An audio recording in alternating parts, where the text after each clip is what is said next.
All right. Welcome, everybody, to the New Jersey Environmental Fundraisers Gathering. It's Monday, June 23rd, and we have some amazing speakers here from Campaign Council Organization. I'd like to turn it over to the group. Great. Well, thank you so much, Lauren. It's great to be with you all.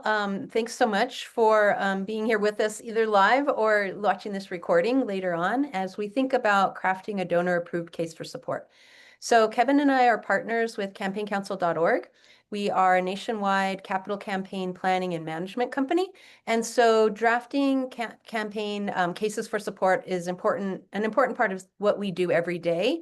But we're not just going to talk about campaigns today. We're going to talk about developing a donor-approved case for either a project that you're doing or for just your organization in general. So we're excited to share that with you. So I'm coming to you from Albuquerque, New Mexico. Kevin is based in Southern Arizona, but I think he's in Phoenix today. We also have team members in Georgia and Ohio. And just a little bit about us. We've conducted more than 80 capital campaign planning studies and more than 70 capital campaigns over 20 years of the life of our firm. So helped organizations raise over $200 million over that time. And so again, while we focus on capital campaigns, today we're going to talk about, in general, building a case for support for your organization. So Kevin and I are going to shut off our cameras now just to avoid any kind of buffering or issues with video. And we will get into our program for today. So every nonprofit can benefit from the development of a donor-approved case for support. And so, of course, while it's vital to capital campaigns, that purposeful process of gathering ideas, evidence, and arguments for a particular project or for your nonprofit in general will really help you to strategically think about and establish those compelling reasons for donors to give to you. And then you build that case and you'll have all that at your fingertips as you craft every appeal. And so our agenda, we're going to think about these things. What is a case?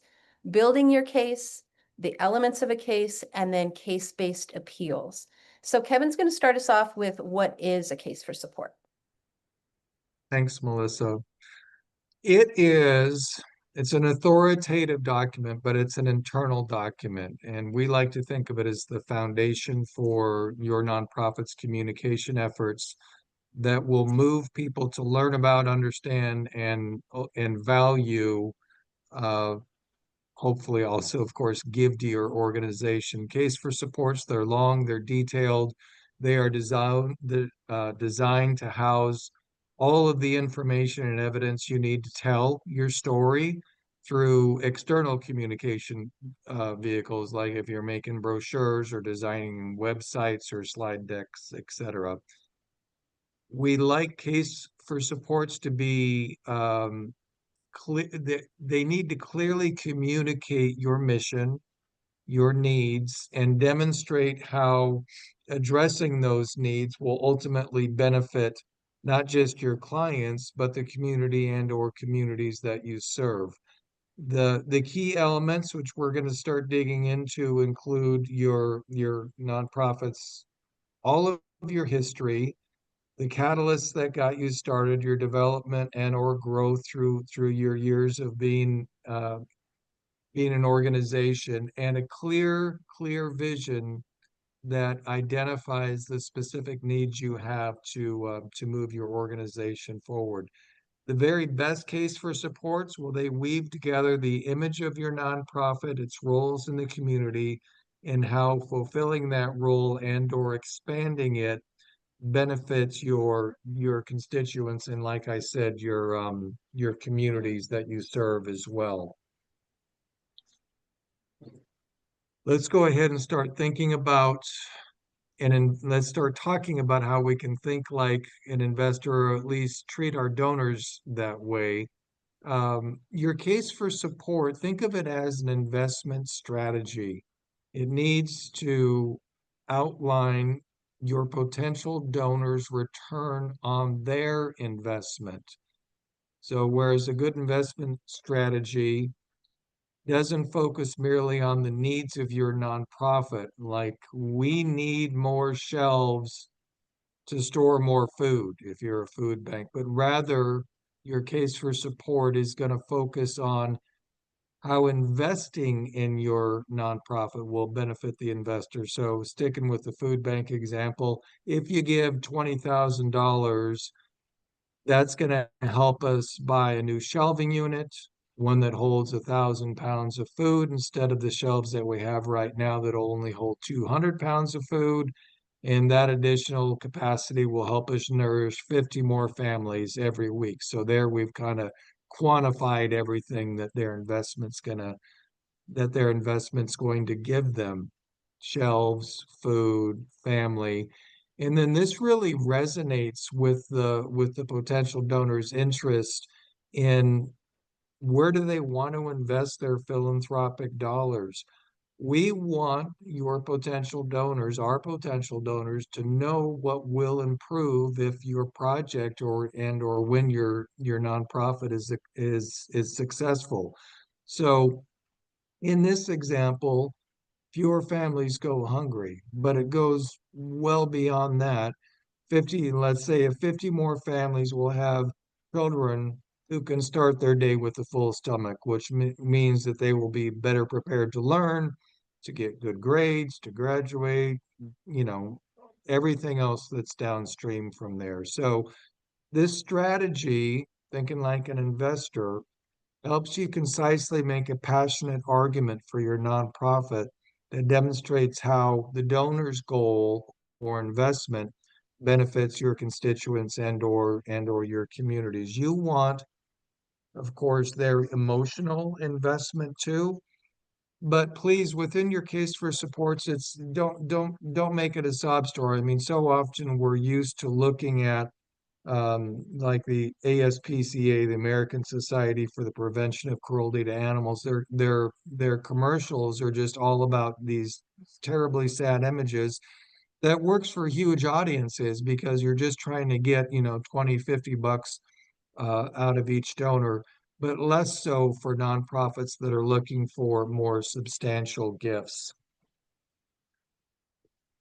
Let's go back right now to our agenda, and Melissa's going to start looking at how to build your case for support.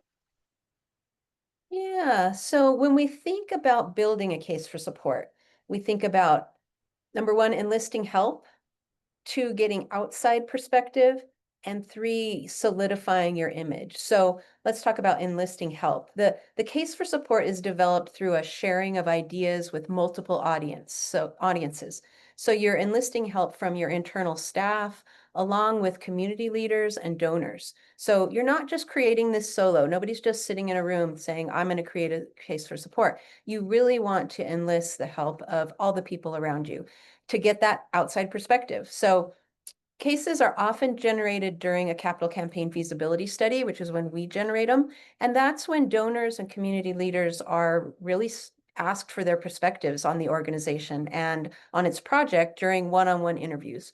And so by including those external viewpoints, you can gather information from the potential donor's perspective. So what is important to them about your organization? What resonates with them about your services in the community? How do they see your organization benefiting your area? If you only have the internal perspective, you might miss out on what's most important to your community and what will really inspire your donors. Just a quick example of this. We had a library client in Montana, and they were very excited internally about putting the shelves on wheels. So they thought, if we had wheels on shelves, we could just reconfigure our space at the drop of a hat. And this would be amazing for a library. So we went out during their feasibility study and presented the project to donors, to community leaders, with the wheels on shelves, along with many other things. And no one was very excited about wheels on shelves. They were more excited about the children's area and the maker space and the new entrance way that was easy for wheelchairs and strollers. So wheels on shelves was not important to them.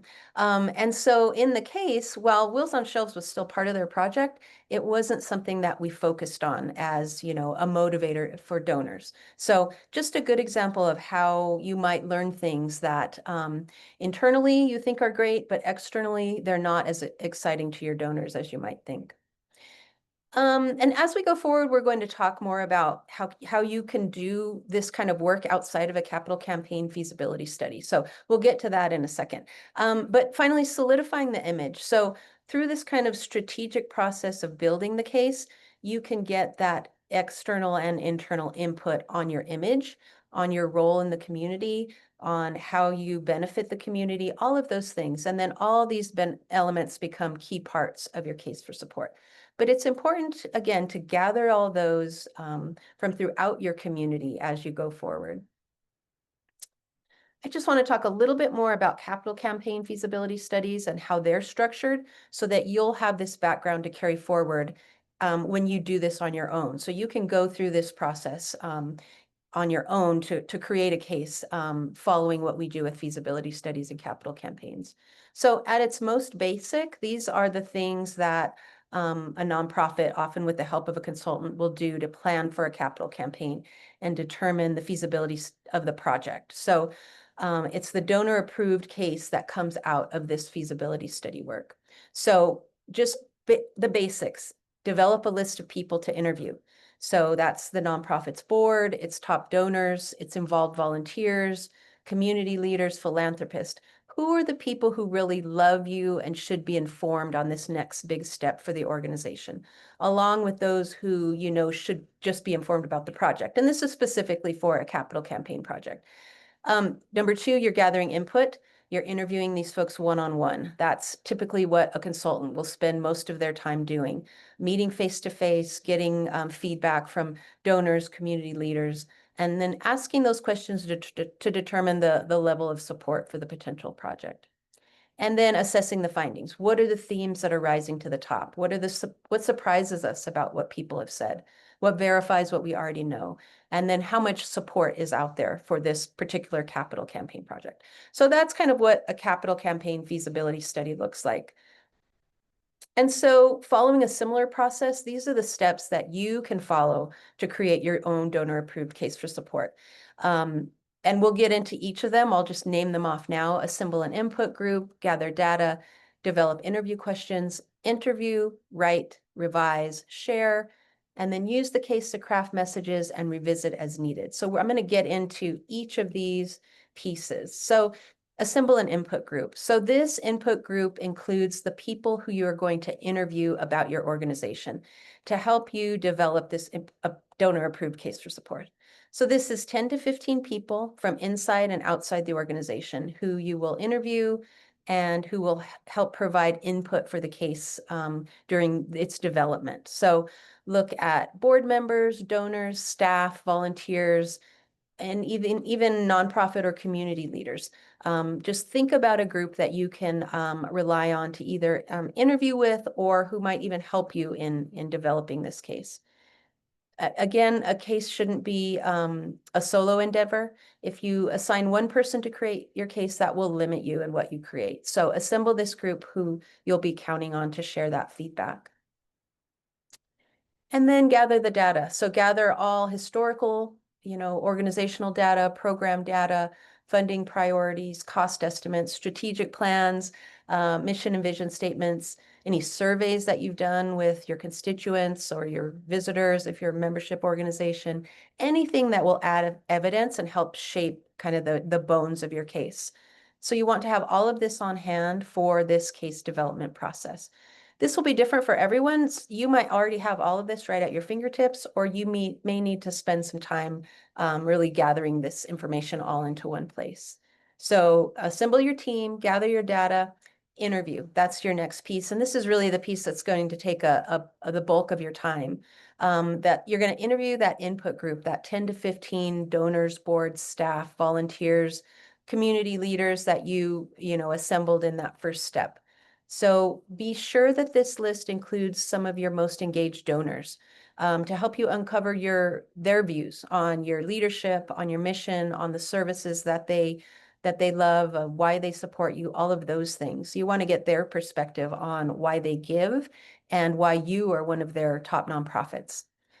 This is the work that will help you gain that outside perspective that will really strengthen your case. So like those things we discover with the libraries, overemphasis on the wheels on shelves, That outside perspective is just important to understanding how your organization and your project is really viewed in the community.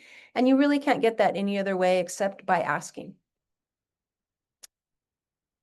So, interview. So what does the interview look like? So ask to sit down with those 10 to 15 people, sit down with them or meet virtually to talk about your organization. We're all getting really good at Zoom, but there's something to be said for the added value you can get from an in-person discussion. You can read body language, you make more of a connection, you have their full attention, those kinds of things. So if you can do it in person, we like that.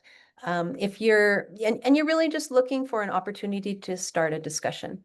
So these are some questions to consider as a guide.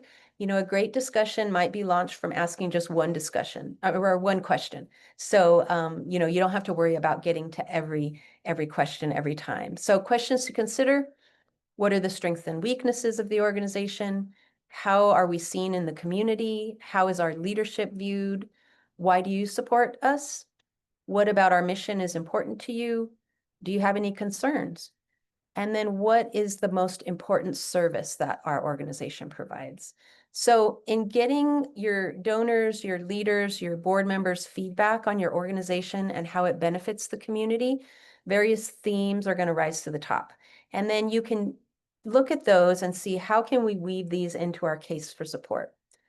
Really, by taking this step and getting that outside perspective, you create that case that resonates with your donors and what we call donor approved case for support. So sitting down to interview is the bulk of where you're going to gather this information for that donor approved case. So you've interviewed, next step is to write. So you have 10 to 15 interviews that you've collected. You have all your historical data, and you need to now you write your case. So from that group of 10 or 15 people that you identified to interview, you might be able to ask several of them to help with the case building process. So choose 3 to 5 people who you can count on to work closely with you during the writing and editing process. So these might be staff members, board members, volunteers, even donors who are especially, you know, excited about what you're doing. Whoever seems really engaged and interested in the work being done, you know, to create this case for the organization. So this small group is going to work through the data that you've gathered, the interview findings, and develop the initial draft of your case for support. And then you'll share that more widely later. We're going to talk a little bit more about the elements that'll go into the case and the tone of the case that you're going to take on as you start to write, and that will help structure this group's work. But as you start to think about the writing, it's important to have in mind the idea of how filling the needs of your organization translates into benefits for the community. So I'm going to be quiet for a minute and let Kevin talk about that now. Thanks, Melissa. All right, so we need to create a case for support that is going to outline specific needs. So in our capital campaign world, that need is, you know, more space or a better location, or we need to grow the capacity of our programs. So we're pretty narrow in focus, but the case for support can also just be about the general needs of your organization, period. You know, we need to feed more families. We need to deliver more healthcare services to underserved rural populations. So whatever that might be, your case for support is going to, it's essentially what are we going to request of our donors, and how do we blend the need of our organization? And let's just say it's always, you know, sometimes it's about volunteers, sometimes it's about staff, but let's just focus on the need for funding here.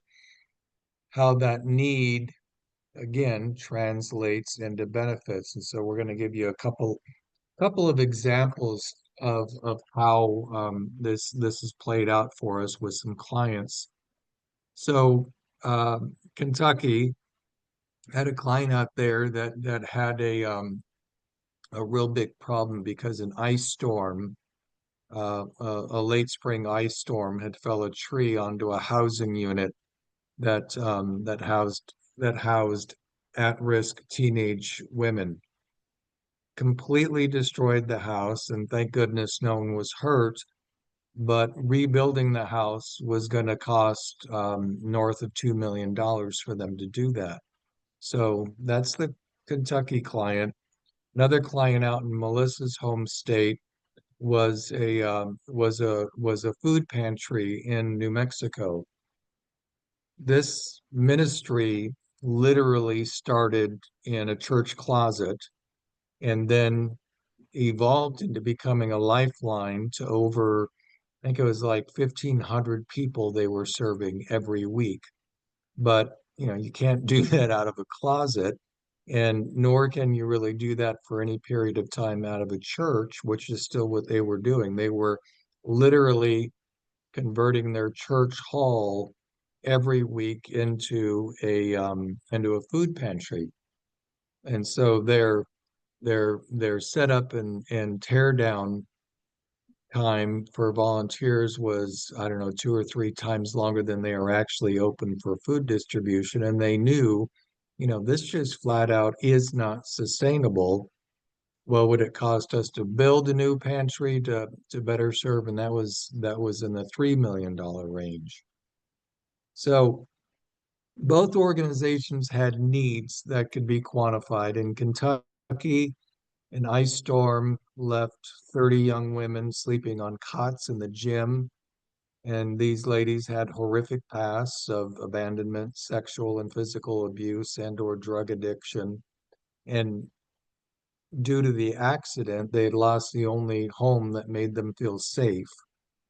And in New Mexico, 16% of that county's population suffered from food insecurity, including more than 25% of the county's children. And they had an inadequate facility. The wait times, the setup times, the tear down times were just becoming too big of an obstacle for them to keep going. So they had to find a way around that. So in Kentucky, what did our case for support look like? Well, it focused on getting these young women back to feeling safe and helping them become productive. And in New Mexico, we were helping to ensure a streamline of dignified distribution of food that was going to, excuse me, impact the health of the entire county. So these benefits are what drove the respective campaign's success, rather than the specific needs of a new roof or a new building for these organizations. We helped them construct cases for support that showed the potential donor. And remember, we're going to think about them as an investor, how their gift, their investment would help their community. And so that is the philanthropist's return on their investment. And that should be your goal for your case for support as well. All right, we're going to go back to Melissa, who's going to talk to us a little bit about the revisions that we go through in making our case for support. Right. So yeah, next step in developing that case is to revise. So once you've written a draft for draft case for support with those needs, benefits, and return on investment in mind that Kevin talked about, you will want to plan for multiple drafts and revisions with your small group. Start there and really dig deep into the development of the document using the data and the interview findings. And then once your small group feels like they've created a document that solidifies your image, addresses that ROI, and reflects your mission and your history, you're ready for that next step. And that's a round or two of revisions and edits with your input group. So hopefully those folks that agreed to be interviewed, they'll put their eyes on your draft as well. So share what you've created with them. Talk with them about the idea of presenting the organizational needs and community benefits, and get their feedback, assess the themes that are important to them, address their suggestions, really use their expertise and community insight to create a document that reflects your organization and that and a document that will really resonate with your specific community. And then finally, plan to share the case that you develop with your greater internal family. Once you've gone through that revision process, you want to share this case with your full board, your staff, get their input as well before you finalize the document.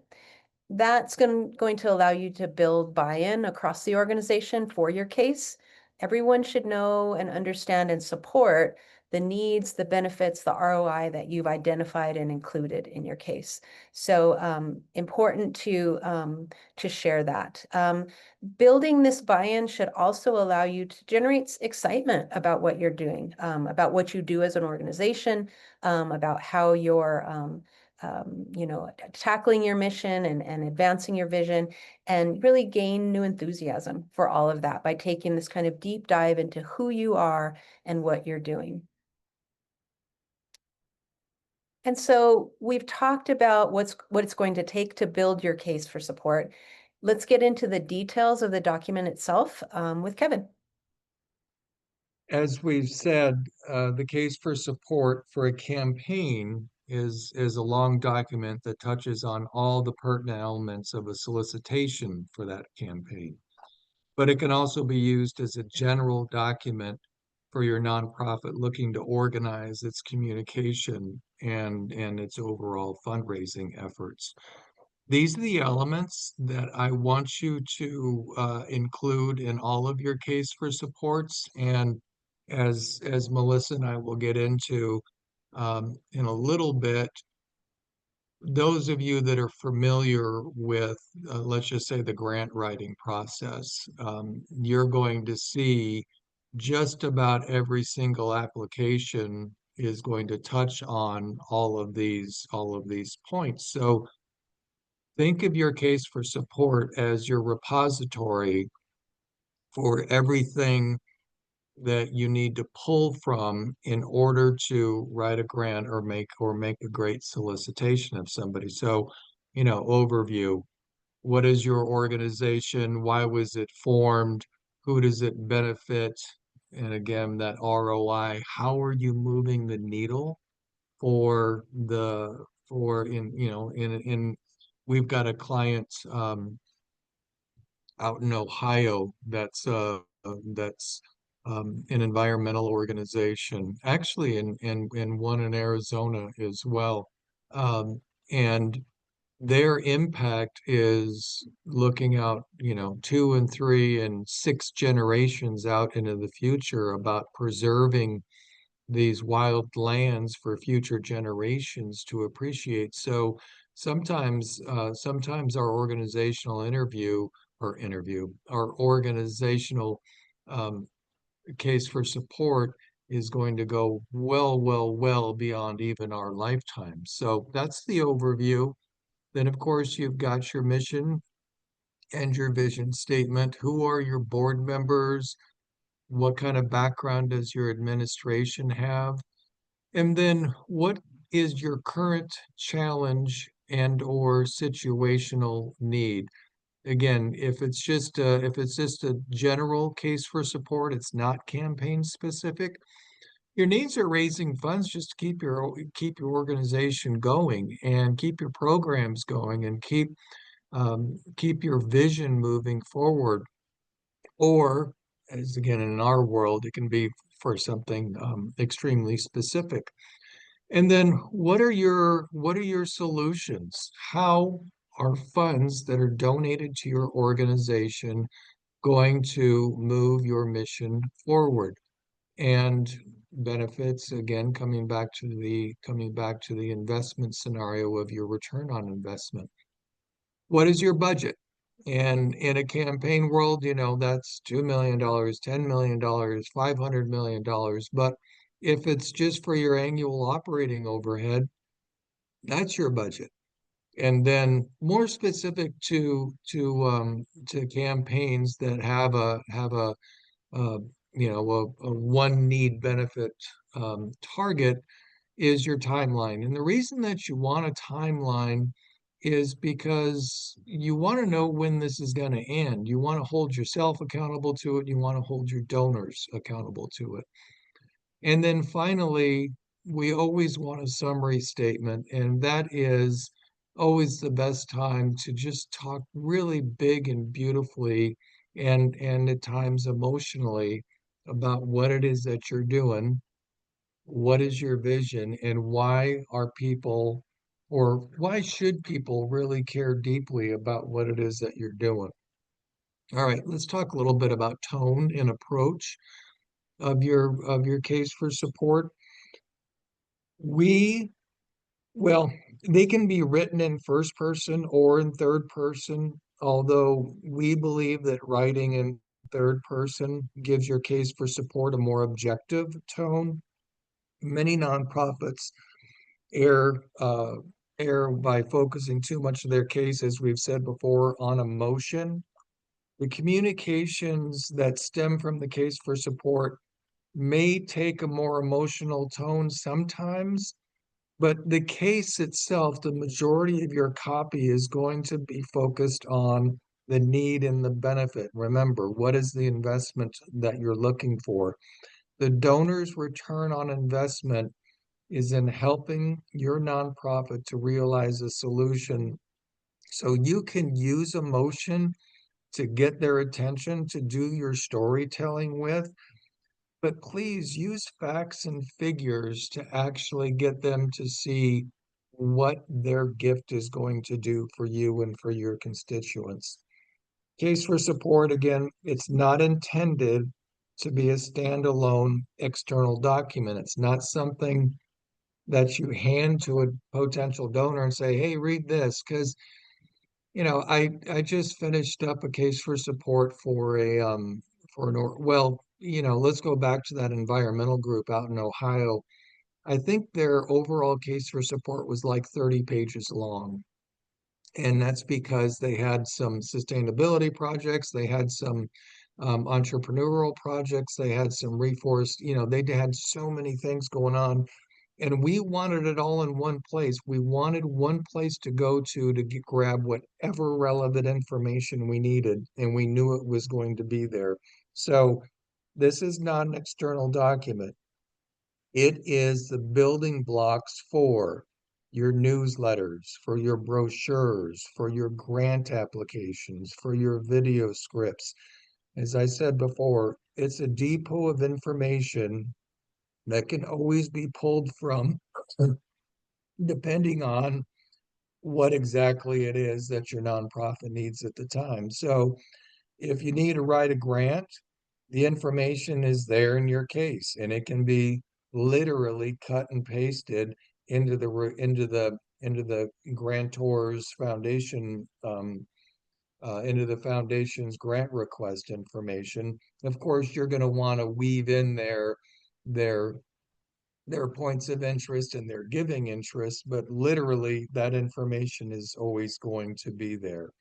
Now, let's go back to Melissa to talk about how we can do continuous improvement with our case for support.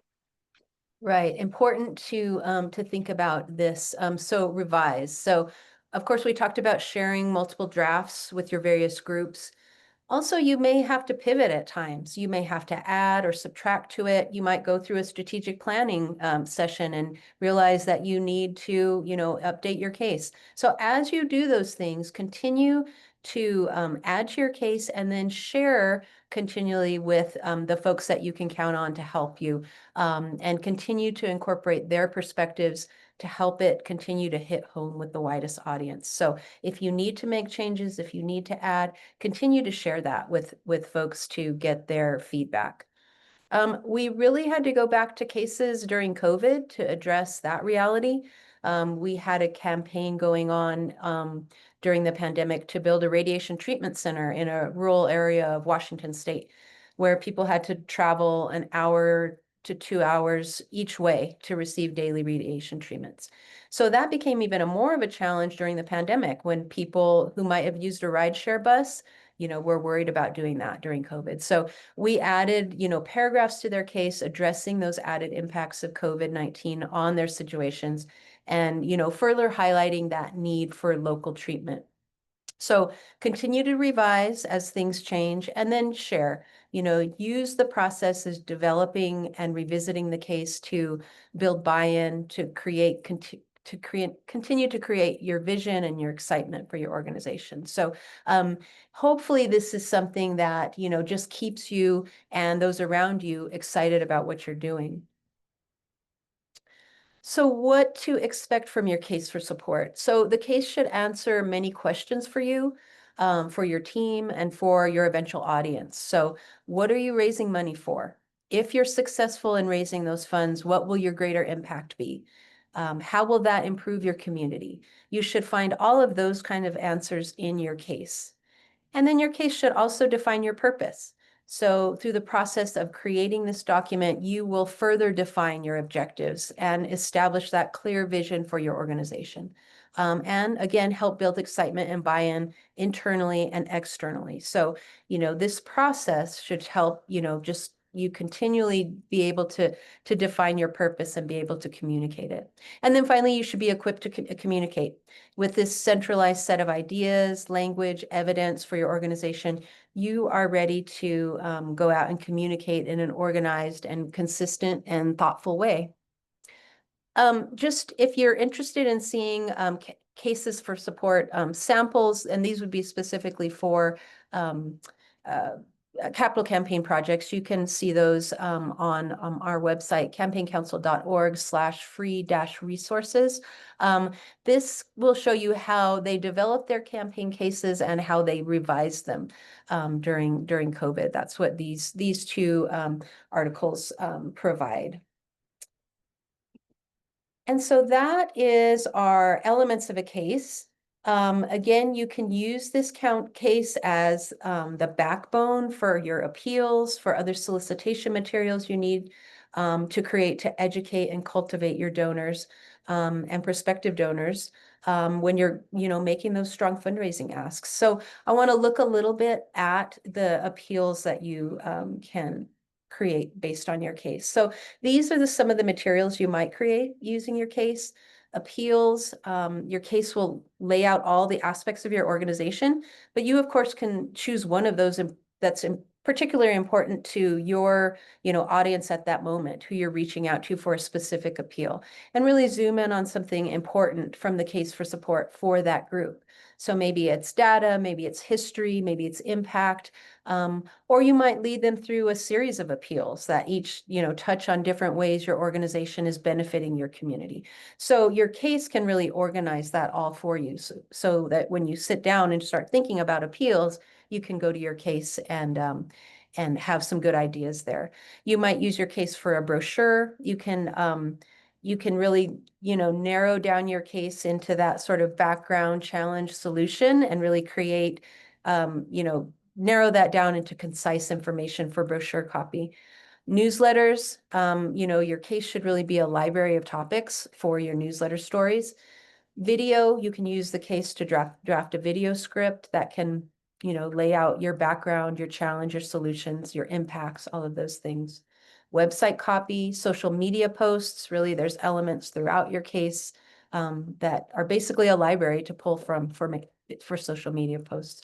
And then of course, as Kevin talked about, grant applications. So everything that a grantor is going to ask you for should be in your case. Just a couple more examples just to share with you.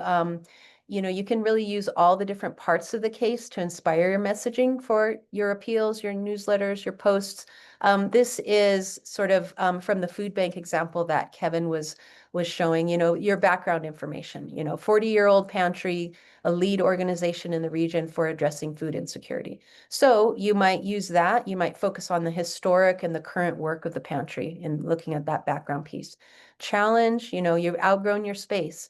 That might be your lead. You might be drawing from that challenge to start, a lead for an article, but then you'll also include the solution to that challenge. What is your organization going to do to meet that? And then solution, how will it streamline, maximize, and enhance what you do? You can really just use those solutions to help create op-eds, letters to the editor, newsletters, posts, all kinds of things. So it's just a simple breakdown of how you might use that information. Here's another example. The radiation treatment center that I talked about, had a project, the project, one of their goals was to provide radiation oncology services closer to home. So that's from their case there on the left. And then we pulled that, and during the campaign, we ran monthly newsletters, and we were able to draw our ideas from the case. And so we wrote a story on the right about the need for treatment closer to home. And we were able to include this quote from a board member who was also a cancer survivor. So we're able to turn that point in the case into a narrative and quote a community member, which adds credibility to that messaging and ultimately to your case. So it's not necessarily cut and paste, but you're turning your case points into narrative, finding supporters who can voice it and, add that credibility to your messaging. So all the information that you need to communicate effectively should be gathered and at your fingertips to inspire you and help you craft those messages that are going to inspire your community to give. And then finally, continuous improvement. So don't create it and let it sit on a shelf. Revisit and revise as your organization changes and grows, as the environment changes and grows. Just like the Cancer Foundation addressing how COVID impacted patients and intensified the need for those local treatment options. It's really keeping all of that up to date. Also use the process to continue to build buy-in and excitement for your organization.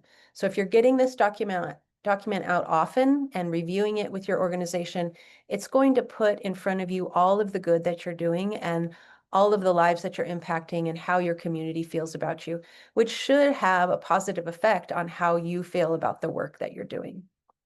So I'm going to hand it back to Kevin to wrap us up. All right. So we have covered what exactly is a case for support. And as we went through, it's your storage house of everything that you are and that you do that is improving the world around you for your whether it's the environment or a group of people or animals or any number of things. So think of it as your storehouse for everything that it is that you're doing or want to achieve, and then building it. Really, the biggest message I want y'all to pull away from this is please don't do it in isolation. Involve, yes, some staff members, yes, some board members, but get some donors in there with you too. Get some of the community perspective about what they like and, believe it or not, what they dislike and how they want to see you moving forward. And the elements that are in there, again, it's who are we? Why did we get started? What is the core mission and vision that we share as leaders in our organization? What is this project or the budget that we're looking at, and when we achieve this, how are we actually helping our constituents? And then once we get all of these things brought together, that's when we're ready to finally start putting it to use with our appeals, with our grant requests, with our promotional materials.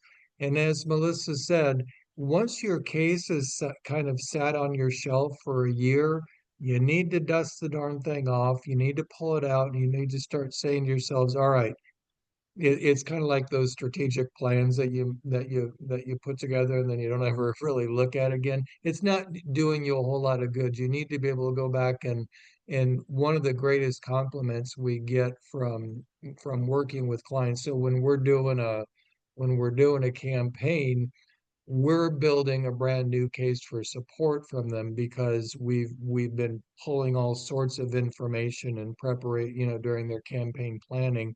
So we've been scooping up all of their information, and then we put it into this format. And for a lot of nonprofits, it's the first time that they've ever had all of this copy in one area, because before that they've been depending upon the institutional knowledge that their board members and or staff members have, and that's just not sustainable. You have to have a place where all of this information is located, and you got to treat it as a living document that continues to get updated. So that is an overview. I will go ahead and turn our camera back on because hopefully we're out of the buffering problems that we might have. And we are here to answer any questions Jill might have about case for supports.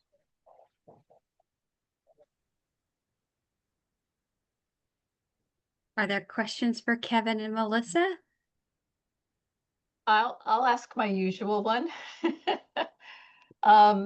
As a nonprofit that supports a park system, I have a difficult time grabbing quantifiable data.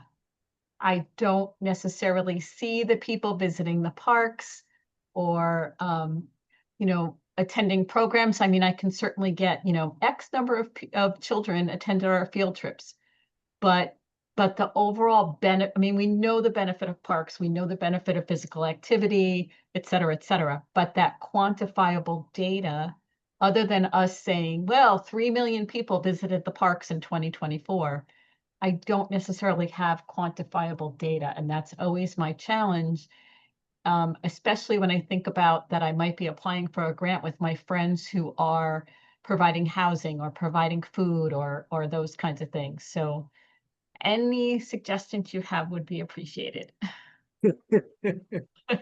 Yeah, I'll give you a couple of scenarios, and we're doing a few library projects right now, and I'm always amazed that the library associations that every state has, and then the national side of things, they come up with an economic impact for libraries. And I'm like, well, wait, how, how do you do that even? And they've shared their algorithm with me, and I'm like, yeah, I still don't understand how you, but I would presume that there is something out there within the parks departments that they look at.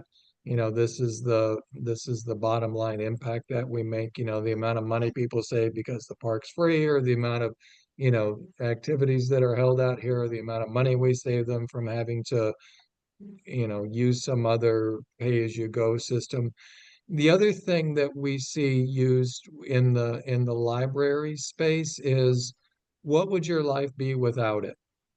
And then painting that picture of, well, it would be bad because you wouldn't have this resource available. So sometimes it's almost better to approach it from the what if it wasn't there scenario, and getting people to think a little bit about, yeah, that would make my life a lot less enjoyable here if I didn't have this great community resource.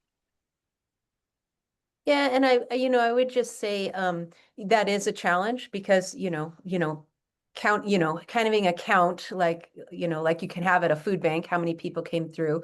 That is a challenge for you, but I think that kind of highlights why interviewing people in your community might be valuable. Why do people value the parks? Why are you important to them? So more of that qualifiable versus quantifiable. So at least you have some kind of sense of, how you're viewed, how much people appreciate you, what are different ways that you might not even know about that they find value in what you provide. So yeah, but that is a challenge, yeah, because those quantifiable numbers people are always asking you for, right? Tough one, Yeah. especially when I'm trying to develop a base of donors that are general donors or monthly donors, as opposed to those people who want to donate specifically to one of the projects we're working on, like let's say putting in a playground, or they come to me because we are responsible for the memorial benches in the parks. So, the family gathers everybody, and people from all over the United States send $25 or $50. They get this bench, and then boop, they're gone. That's it. So, Yeah. trying to develop the general donor base would certainly be supported by creating a good case statement. Mhm. Mhm. Thank you. Thanks. I don't have a question. Just want to say thank you for presenting all of this. We're a really small organization. So many of us are. Although maybe a question would be like, what do you see as how long does it take to create this full, if it turns out to be a 30-page document, or for the whole process from, just, I guess I'm thinking if we were to actually put this together, we'd have to sort of present it to the board just to explain to them what the benefits are going to be and asking for their input and all that. So start to finish, from the information gathering to the actual writing and revision of it all, what's typically, how long does this process take? I guess either with a consultant and without a consultant. Yeah, I'll tell you,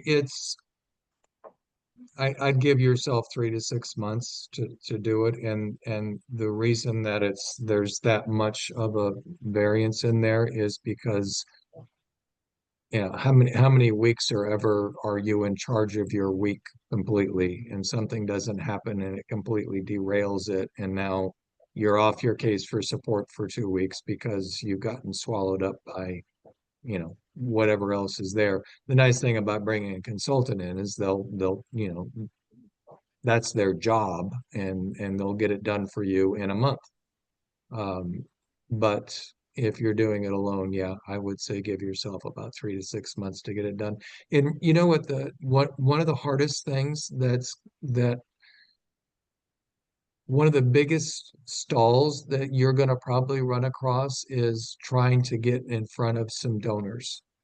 And the reason is that they're gonna be a little, well, what do I have to, I don't know why you want my opinion on this. I mean, I send you $100 a month. Isn't that what I'm supposed to do? And Right. there it all ends. And so your approach to them is you just want their advice. And guess how many of us like to give advice? Everybody will give advice. So if you approach it from that angle as, we're developing some materials, you're a great donor, you're a great community leader, you're a great dancer, I would just like some advice from you, then that door will open for you. And as Melissa said, try and get it done in person, because not only are you going to get better information, but for a lot of smaller nonprofits, they don't know their donors. They've never sat down and broken bread with them over anything, and just haven't, kind of forcing yourself into that personal interaction is gonna be good for you on the development side, or for your board members, and getting some more boots on the ground feeling about what they're doing. But that's the biggest obstacle that you will find is, number one, kind of picking up the phone and talking to them, and then convincing them that their advice is important to you. But believe me, it's golden what you can learn from them. Certainly. Thank you. Yeah. That does remind me, though, of one of the things that we all hear is like, don't ask for money, ask for advice when you're meeting with, especially like a corporate sponsor or something like that. So I'm yeah. so happy to hear you say that, Denise, because it's one I'm of writing our that down, Denise. mantras. Yeah. I just If you remember if when we first created our organization, there was Sorry. the head of our local community foundation, and I met with him to explain that we were starting the nonprofit. The park commission was looking to do this, et cetera, et cetera. And by the end of the meeting, after he had given me all this information about the local community foundation, and at that time, even donor advised funds, he had a family foundation and he gave us $10,000. And that was not what I had him there for. But, because we were talking about the creation of this organization and I was asking his advice, Mhm. that was a great bonus. Yeah, Mhm. yeah, that personal interaction is, yeah, And we get so caught up in running our nonprofits that we forget about that part of it. But this will force you into it. It's a great exercise. Mhm. Yeah, thank you.